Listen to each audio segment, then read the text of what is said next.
खराबी आने से मतदान जो हुआ है वो बाधित हो चुका है। भंडारा बादर बूथ संख्या 105 पर ईवीएम खराब हो चुकी है। ये पहली ईवीएम खराब होने की खबर सीधे आपको न्यूज 18 राजस्थान दिखा रहा है। भंडारा बादर बूथ संख्या की हम बात करें 105 पर ईवीएम खराब हुई है और इसको जल्द ही सही किया जाएगा। और इसी तरह की चीजें आती हैं, इस वजह से मतदान की प्रक्रिया में ये बाधा उत्पन्न करती हैं, खलल डालती हैं, जिस वजह से भी उसका सीधा इम्पैक्ट पड़ता है। ईवीएम में खराबी आने से ये मतदान बाधित हुआ है। सलूम्बर से हमारे संवाददाता कपिल जुड़ चुके हैं। कपिल, सलूम्बर में भी त्रिकोणीय जबरदस्त मतदान यहाँ पर त्रिकोणीय मुकाबला है। मतदान केंद्रों का हाल क्या है, जरा ये बताइए, किस बूथ पर है आप कपिल? बिल्कुल, देखिए पलोदड़ा गांव में स्थित जो सरकारी स्कूल में बूथ बना है वहां पर मैं मौजूद हूं और सलूम्बर में बेहद रोचक मुकाबला है, त्रिकोणीय मुकाबला बना हुआ है और मतदान को लेकर मतदाताओं का उत्साह जो है वो तस्वीरों में मैं आपको दिखाऊंगा। आप देखिए कि सुबह तकरीबन जो समय है आधा घंटा अभी 40 मिनट लगभग हुए मतदान शुरू हुए, लेकिन आप देखिए कि लंबी कतारें पलोदड़ा गांव के इस मतदान केंद्र पर देखी जा सकती है। जैसे ही मतदान शुरू हुआ उसके बाद से यहां मतदाताओं के पहुंचने का सिलसिला शुरू हो चुका था और फिलहाल आप देखिए महिलाओं की भी संख्या जो है वो काफी अच्छी यहाँ नजर आ रही है। कतार बनी हुई है, महिला मतदाताओं की अलग से कतार बनी हुई है, तो वहीं जो पुरुष मतदाता हैं उनकी अलग से कतार है। लंबी कतारें यहाँ पर देखने को मिल रही है। जो मतदान है वो शांतिपूर्वक तरीके से शुरू हुआ और लगातार चल रहा है। सुरक्षा के चाक चौबंद बंदोबस्त किए गए ताकि किसी तरह से जो है मतदान को प्रभावित ना किया जा सके। किस तरह का माहौल है मतदान को लेकर? बहुत उत्साह है, बहुत सुबह एक घंटे से खड़े हैं हम, 1.5 घंटे से। अच्छा, लंबी लाइनें लगी हुई है? जी जी बिल्कुल। देखिए जो इंतजार है मतदाता अपने मत का प्रयोग करने के लिए यहाँ करते हुए नजर आ रहे हैं। कुछ और लोगों से बात करेंगे। भैया, किस तरह से क्या सोचकर वोट डालने आते हैं? कर्तव्य हमारा ये वोट डालने का, सभी को कर्तव्य, सबको अधिकार है, सबके मत में हित में चलना चाहिए अपने को। किन मुद्दों को ध्यान में रख के वोट देते हैं? मुद्दों को ध्यान में रख के जो भी है, मैं आपको बताऊं कि अपने अधिकार के लिए और जो भी खड़े हुए हैं अपने उम्मीदवार, उनको अपने हित में रखने के लिए वोट के अधिकार। बिल्कुल, देखिए वोट देना हर मतदाता का अधिकार है, एक जिम्मेदारी है और उसी जिम्मेदारी का निर्वहन करने के लिए आप देखिए कि कतारें हैं। जो लोग कतार में पीछे हैं वो बैठकर अपनी बारी का इंतजार कर रहे हैं। कुल सलूम्बर विधानसभा में 6 प्रत्याशी चुनावी मैदान में हैं, जिसमें त्रिकोणीय मुकाबला है। भाजपा और कांग्रेस के सामने भारत आदिवासी पार्टी के प्रत्याशी भी हैं। कुल 2,97,977 मतदाता जो हैं वो इस सलूम्बर विधानसभा में रजिस्टर्ड है और कुल 296 मतदान केंद्र बनाए गए हैं। 7 आपके पीछे मुझे जो है वो बहुत रिजर्व मतदान जो है वो में लोग दिख रहे हैं, युवा भी दिख रहे हैं, बुजुर्ग भी दिख रहे हैं। सबसे फटाफट पूछ लीजिएगा किन मुद्दों पर आज दे रहे हैं और क्या आज किस हिसाब से आज ये वोट कास्ट करने के लिए आए हैं कपिल? बिल्कुल, देखिए हर तरह के मतदाता आपको यहाँ पर हर वर्ग के मतदाता नजर आएंगे। युवा, बुजुर्ग मतदाता जो है वो नजर आएंगे। आप बताइए कि क्या मुद्दे हैं आपके इलाके के? मुद्दे तो हमारे क्षेत्र के आदिवासी एरिया है, इसमें शिक्षा है, स्वास्थ्य है, रोजगार है और आवागमन के लिए कई गांवों में रास्तों की समस्या है। ऐसी कई मुद्दे हैं। अच्छा, मतदान करने आए, क्या सोच के आए? हाँ ठीक है सर। क्या मुद्दे क्या है? मुद्दे तो ठीक है सर। काम हो रहा है नहीं हो रहा? हाँ, काम हो रहा है सर। बिल्कुल, देखिए ये एक ऐसी सीट है जहां पर भारतीय जनता पार्टी अपनी साख बचाने के लिए चुनाव लड़ रही है। कांग्रेस फिर से सत्ता में आना यहाँ पर अपनी जीत हासिल करना चाहती है और भारत आदिवासी पार्टी जो है यहाँ अपने पांव जमाना चाहती है। तो त्रिकोणीय काफी रोचक मुकाबला है। और भी लोगों से बात करेंगे। क्या क्या मुद्दे आपके इलाके के? बहुत अच्छे चल रहे मुद्दे हमारे। वोट डालने आए, कितनी देर से लगे हुए हैं? अब देख लो, ये इतनी लंबी लाइन है, 1-2 घंटे तो और लगेंगे या लाइन में खड़े रहते। एक ही बूथ लगाए, क्या करेंगे आदमी? ड्यूटी वाले क्या करेंगे? यार लेट हो रहे आदमी। लंबी कतारें होने से मतदाताओं को इंतजार करना पड़ रहा है, लेकिन हम और भी लोगों से यहाँ बात करने की कोशिश करेंगे कि किन मुद्दों के साथ में वे मैदान में उतरे। भैया, किस तरह के मुद्दे हैं आपके इलाके में? मुद्दे तो क्या है, सब सब ठीक है, सब बढ़िया है सब। अच्छा, वोट डालने की एक जिम्मेदारी है सबकी, तो यही होना चाहिए। ठीक है सर। अच्छा, आप बताइए कि क्या क्या मुद्दे हैं? विकास के मुद्दे किस तरह से? जो रोड का है, पेयजल समस्या है और आवागमन, उसके बाद में हॉस्पिटल की सारी व्यवस्था।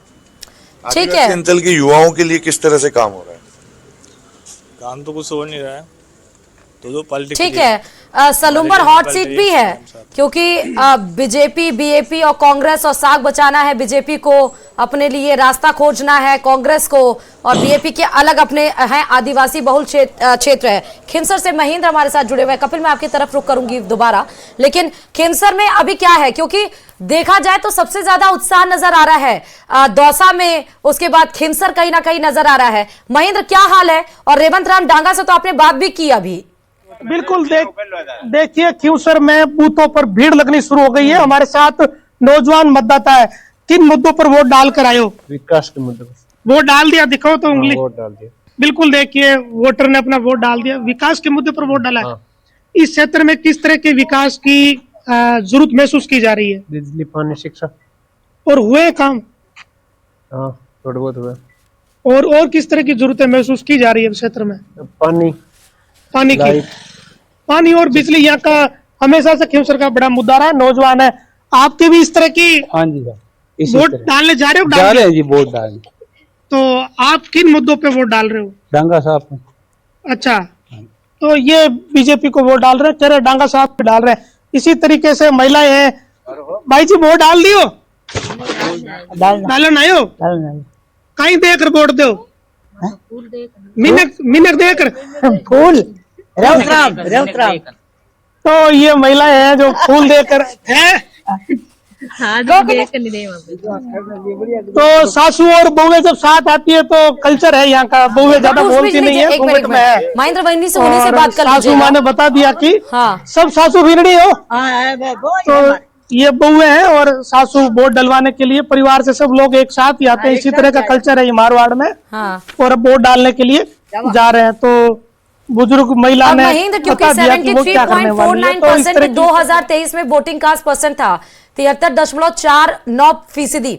अभी क्या लग रहा है कि ये वोटिंग कास्ट परसेंट इस बार जिस तरह भीड़ लग रही है वो ज्यादा बढ़ेगा कि नहीं? क्या लग रहा है? देखिए, खिमसर का टेम्परामेंट जैसा लग रहा है उससे ये लग रहा है कि वोटिंग कास्ट पिछले से 1-1.5-2% बढ़ भी सकता है। इसकी गुंजाइश बहुत ज्यादा है। क्योंकि जहां जहां से वीडियो सुबह सुबह आ रहे हैं, कतारें लगनी शुरू हो गई है। मॉर्निंग में आमतौर पे जो बुजुर्ग सीनियर सिटीजन या महिलाएं होती है वो आती है, लेकिन नौजवान भी आ रहे हैं सुबह सुबह।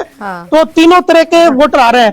बुजुर्ग आ रहे हैं, महिलाएं आ रही है, बुजुर्ग महिलाएं आ रही है और नौजवान वोटर भी आ रहे हैं। आमतौर पे नौजवान वोटर 10 बजे के बाद ही वोटिंग करने के लिए आता है। सुबह सुबह यहाँ ग्रामीण परिवेश में महिलाएं और बुजुर्ग वोटर आते हैं, लेकिन अब हर तरह के वोटर देखे जा रहे हैं। इसका मतलब यही है कि वोटर घर से निकल रहा है।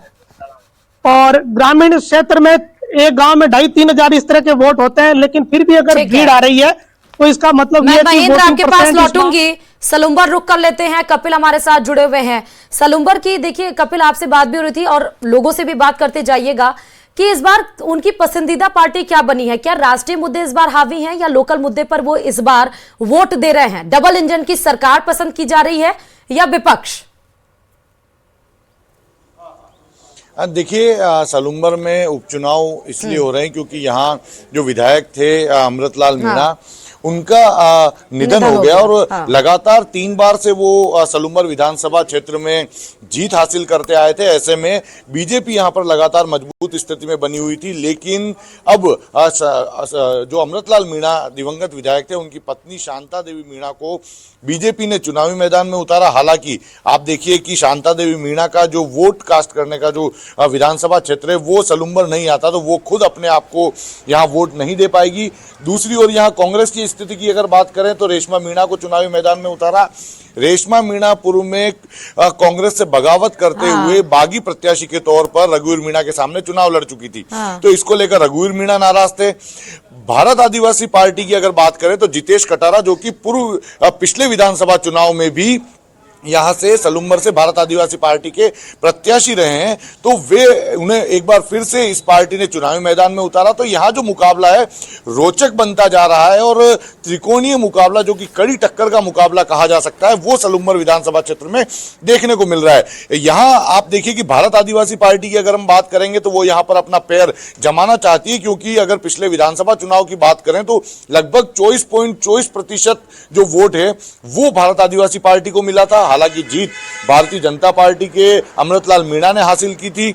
उसके बाद में अगर हम लोकसभा चुनाव की बात करें, और लोकसभा चुनाव में जब मतगणना चल रही थी और विधानसभा वार जब मतगणना चल रही थी, तो उस समय सलूम्बर विधानसभा ऐसा क्षेत्र था जहां पर लगातार भारत आदिवासी पार्टी जो है इन दोनों राष्ट्रीय पार्टियों मैं कपिल आपको रोकना चाहूंगी, आशीष की तरफ रुख कर लेते हैं क्योंकि मुरारी लाल मीणा वहां पे मौजूद है। आशीष उनसे क्या कुछ बात कर रहे हैं वो आपको सीधे सुनाते हैं।